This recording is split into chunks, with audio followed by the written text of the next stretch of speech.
le titre c'est « La justice réparatrice, une justice nouvelle enracinée dans la tradition africaine ».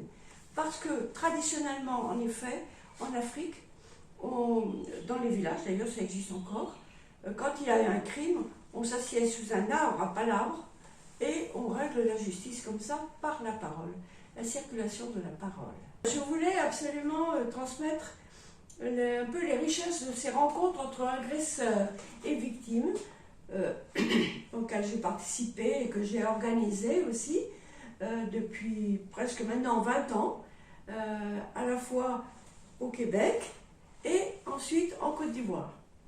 Alors, j'avais déjà écrit un bouquin qui s'appelait « Faire justice autrement », le défi des rencontres entre agresseurs, entre détenus et victimes.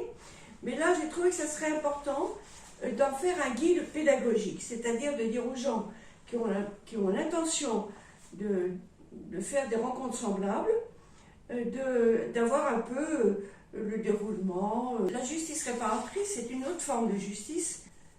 Là, il ne s'agit pas d'un procès.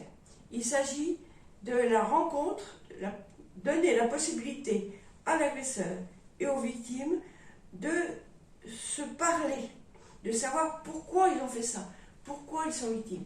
Et c'est cette circulation de la parole qui fait que c'est extrêmement libérateur pour les victimes et que ça permet à des agresseurs de prendre conscience de l'impact de leurs actes sur les victimes. Je l'ai pratiqué au Québec avec des pères incestueux et des victimes d'inceste.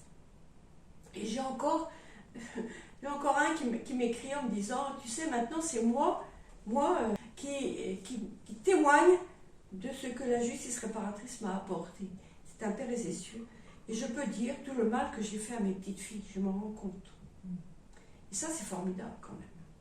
Moi, indépendamment de moi, mais je trouve que c'est vraiment une piste à explorer en tout cas.